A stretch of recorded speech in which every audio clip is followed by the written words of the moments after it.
Olá, hoje é quinta-feira, 18 de agosto e começa agora mais um programa Conecta, onde você vai acompanhar todos os principais assuntos aqui do Parlamento Catarinense. Eu sou Paulo César, jornalista da TVAL e comigo já está aqui minha colega jornalista, também da TVAL, Cláudia Alves. Bem-vinda, Cláudia. Obrigada, PC. Tudo certo? Tudo tranquilo. Certo, né? Nós estamos com transmissão ao vivo pela TVAL, pelo canal aberto na Grande Florianópolis e também região de Blumenau, no Vale do Itajaí, e pelo YouTube, @AssembleiaSC. Tem também a Rádio Desk, que é a Universidade do Estado de Santa Catarina, que você pode ouvir aqui em Florianópolis, Joinville e Lages. É isso, né, PC? É isso aí. Vamos começar com os projetos aprovados aqui em plenário? Vamos, projetos importantes aprovados em plenário ontem. Inclusive, vamos começar falando de uma medida provisória que trata do Recomeça SC, que é a oportunidade de municípios, Cláudia, que foram afetados por reações climáticas, eventos adversos climáticos. A gente tem o costume de dizer que são eventos, desastres naturais, mas de fato não, são eventos climáticos adversos por conta da força da natureza. E a gente vem num período, né, PC? A gente teve há pouco tempo aí muita chuva, muito vento e está previsto agora também, né, para que a gente tenha aí bastante vento, neve, chuva e aí os prejuízos, né, para muitas pessoas que não têm condição, né, que moram em locais com mais riscos, né? Nós temos um estado adverso e atípico em relação a questões climáticas, né, Cláudia? Pois é, e o Recomeça SC traz aí um benefício para municípios de pequeno porte em especial, que vão poder utilizar do programa para implantar também e auxiliar os municípios, as empresas desses municípios, num processo de reconstrução pós-evento climático. Então, passado aí o Recomeça SC pelo plenário, agora aí depende também da retomada, como é uma medida provisória, das comissões para fazer o encaminhamento. E esse é um dos principais projetos de hoje aqui da Assembleia, Cláudia, que foi votado ontem, que é essa medida provisória. Mas nós temos também um projeto de lei que trata aí da implantação de delegacias para o combate a maus tratos a animais domésticos também. Isso vem acontecendo, é recorrente, né? A gente tem vários dados, né, de números, né, de pessoas que maltratam os animais, que a gente não entende, né, por que acontece, que os bichinhos são muito melhor do que muita gente, né? Desculpa aí, mas é verdade. E a gente tem um carinho todo especial pelos animais e aí a gente não consegue concordar com esse tipo de prática. E aí vem um projeto, né, para que acabe com isso, né, ou pelo menos tente, né? Santa Catarina tem sido precursora aí de vários projetos que se tornaram lei em amparo aos animais e que combate os maus tratos. No caso específico desse projeto de lei que foi aprovado em plenário e agora vai à sanção do governo de Santa Catarina, o fato é que há necessidade da busca aí para que haja um espaço para que as pessoas também tenham um ambiente adequado para fazer as denúncias. Não vai se criar delegacias, não vão ter mais novos policiais nesse primeiro momento. A ideia é utilizar as estruturas já existentes, as delegacias já instaladas, para que elas tenham também um pouco mais de conhecimento, um pouco mais de adequação para receber essas denúncias. E com isso, a gente estimula a população a fazer as denúncias também em delegacias físicas. Não são poucas, né, PC? São muitas denúncias. É isso aí. Temos também um outro projeto que trata do furto e roubo de fios metálicos, que agora virou mania também, né, PC? Na Grande Florianópolis, as incidências são muito mais amplas, Cláudia. Para se ter uma ideia, no ano passado, mais de 860 ocorrências foram registradas somente na capital. Uma operação realizada pela Secretaria Municipal de Segurança, como referência para que saibamos aí o que acontece nesse setor, recuperou 2 toneladas de materiais furtados aqui na capital catarinense. Prejuízo, hein? Prejuízo, Cláudia. E aí tem um problema, né? A gente estava conversando sobre a questão de furto e roubo, que o projeto de lei ele traz as duas nomenclaturas, furto e roubo. O furto é o que acontece em vias públicas, danifica, causa prejuízo, a Celeste tem que repor e quem paga é o cidadão. No caso do roubo, é porque existem incidências de roubos em empresas, de fiação em ambientes que é emprego de violência. E aí, por isso que o projeto de lei prevê também essa questão vinculada aí à questão roubo, que é uma diferença de furto e roubo. Talvez para que a gente entenda um pouco mais. Sim, para entender um pouco mais, né? Porque tem essa diferença de furto e roubo, até a gente fica um pouco perdido e tem que dar uma lidinha para entender o que é um e o que é outro, né? É isso aí. E agora? Bom, a gente falou do Recomeça SC, falou também então da questão dos furtos e roubos de fiação elétrica e que engloba aí cabos e vários materiais que é retirado do cobre para comercialização. Mas agora a gente vai falar da Comissão de Segurança Pública, que teve reunião ontem, Cláudia. E a comissão trouxe aí um projeto de lei. Vários projetos também, né? Vários projetos. Né? Ontem e anteontem, a Assembleia Legislativa teve um movimento muito grande nas comissões permanentes. E no caso desse projeto de lei específico que nós vamos trazer agora, Cláudia, ele fala ou traz informações em relação à passagem rápida em pedágios. A proposta é que haja aí uma tag para veículos, principalmente de saúde, segurança, veículos públicos, né? Que eles possam passar de forma mais rápida nessas cancelas, já que quando chegam no pedágio, independente se sejam carros oficiais, eles precisam enfrentar a fila, parar, apresentar o documento do veículo para aí sim o operador da cancela faça a liberação, inclusive ele chega a mostrar o documento, Cláudia, para a câmera, para que seja registrada a imagem do documento, demonstrando que é oficial. Demora, tranca a fila, amplia aí a fila e dificulta a passagem também para outros motoristas, não só a demora para esses profissionais. Pois é uma preocupação grande de quem está viajando, né? De quem tem que parar ali no pedágio e aí assim demora às vezes porque tem troco, tem toda essa questão também, então isso vai facilitar bastante, né, se aprovado mesmo em plenário. Porque 3 projetos desse Comissão de Segurança, dentre tantos que foram aprovados, 3 já estão prontos para vir a plenário. O outro projeto, vamos aproveitar já a presença da Patrícia Schneider. Patrícia Schneider e Patrícia Amorim. Schneider de Amorim. De Amorim, então tá bom, vou corrigir na próxima também. Senão o marido não vai gostar. Exatamente. Patrícia, esse outro projeto que a gente vai tratar ainda relacionado à comissão fala da situação de vítimas de estupro em Santa Catarina, né?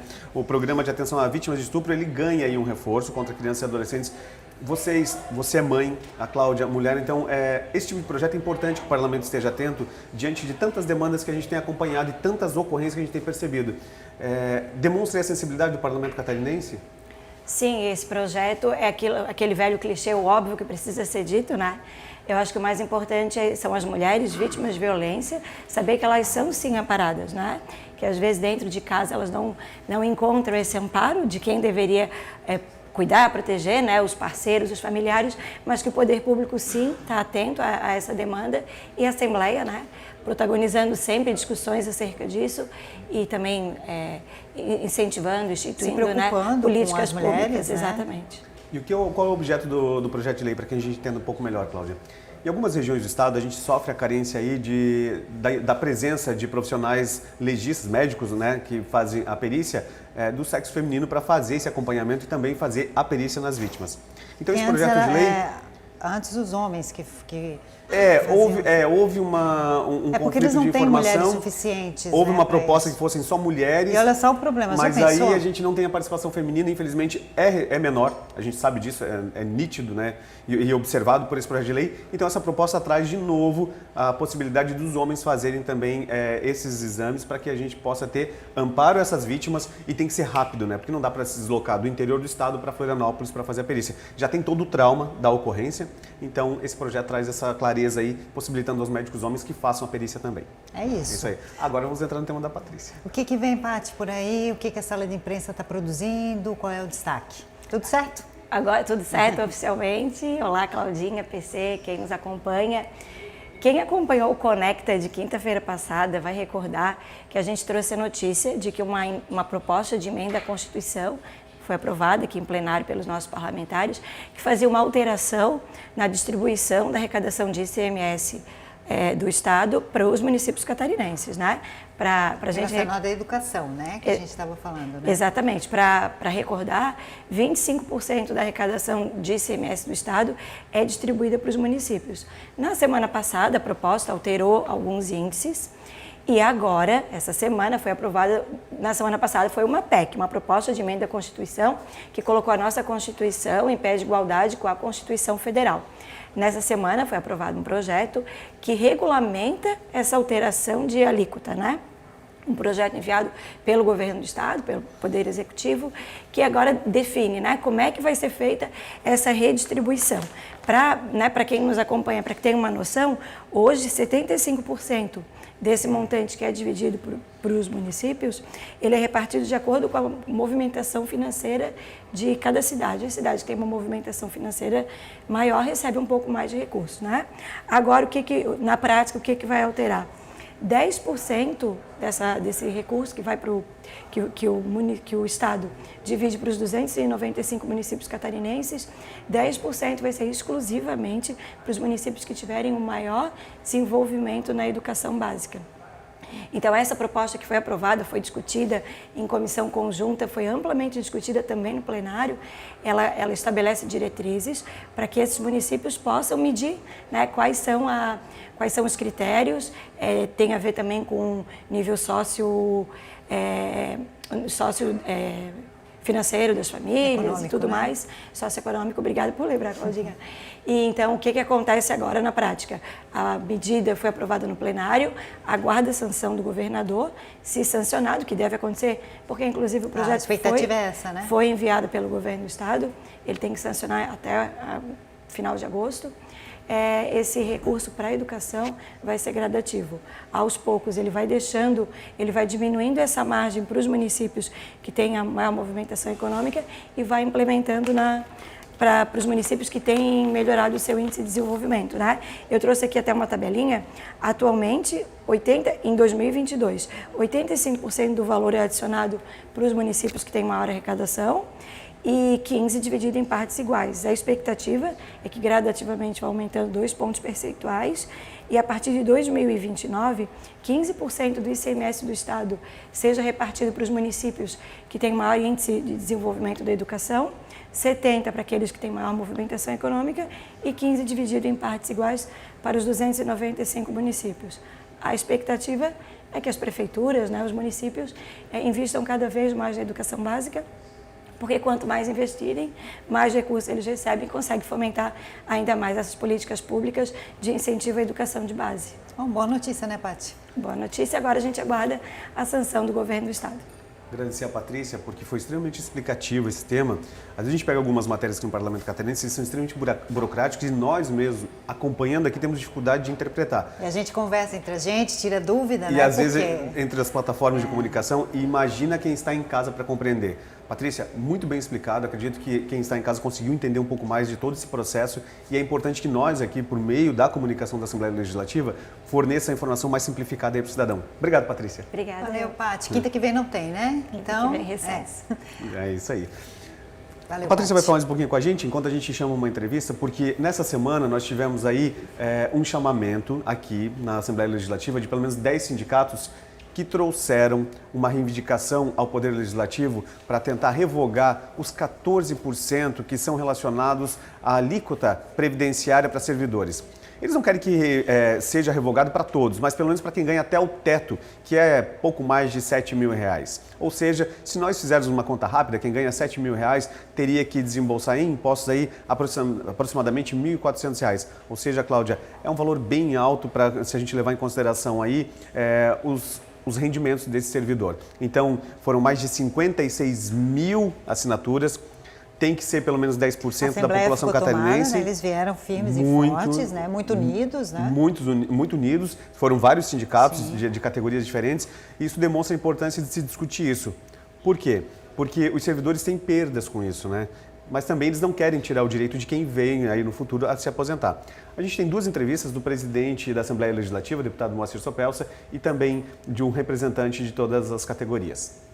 Visa exatamente acabar com uma grande injustiça, que é a taxação dos 14% aos aposentados. Nós tínhamos a isenção até o teto do INSS, até a reforma da Previdência. A reforma da Previdência trouxe a redução dessa isenção e por isso os aposentados foram duramente sacrificados. E aqui o que nós estamos querendo é que se retorne a isenção até o teto do INSS. Esse é um direito, eu disse para todos os servidores, é um direito que eles têm de vir aqui reivindicar aquilo que é de direito deles, e da Assembleia Legislativa fazer esse recebimento e dar todos os encaminhamentos legais que sejam possíveis.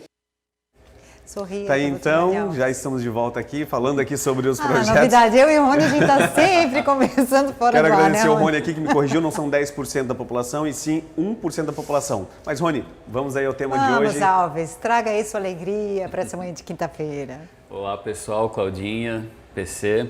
Hoje a gente traz um destaque que é bem importante, especialmente para as pequenas cidades catarinenses. Avançou aqui na Assembleia Legislativa um projeto de lei que dispensa do licenciamento ambiental obras aí em estradas vicinais. São aquelas estradas que não cortam rodovias estaduais ou federais, são paralelas, dão acessos aí a pequenas comunidades e muitas vezes os municípios têm dificuldades em poder fazer melhorias nessas vias, atendendo aí a população que vive nesses locais e também quem depende da produção agropecuária. Até causou um pouquinho de polêmica esse post lá nas redes sociais, especialmente sobre a questão da dispensa do licenciamento ambiental. Algumas pessoas aí se mostraram preocupadas que algumas partes aí são essenciais do licenciamento, né?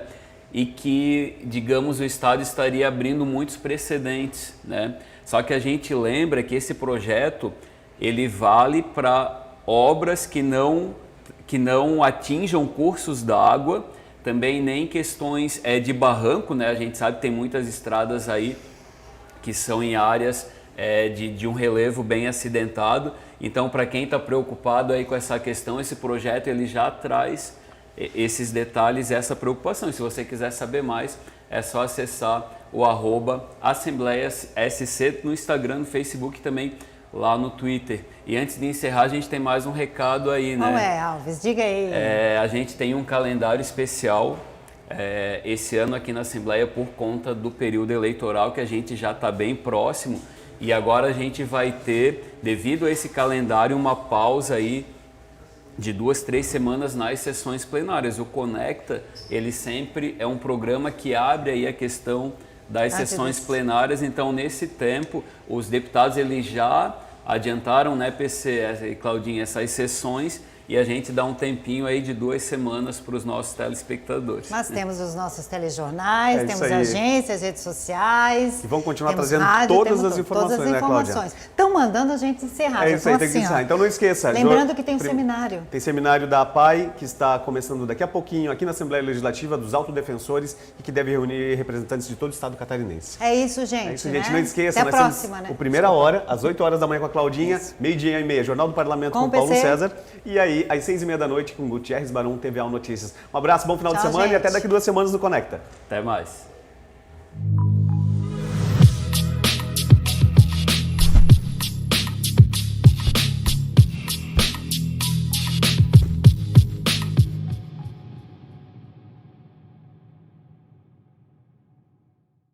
César reduz a mortalidade infantil.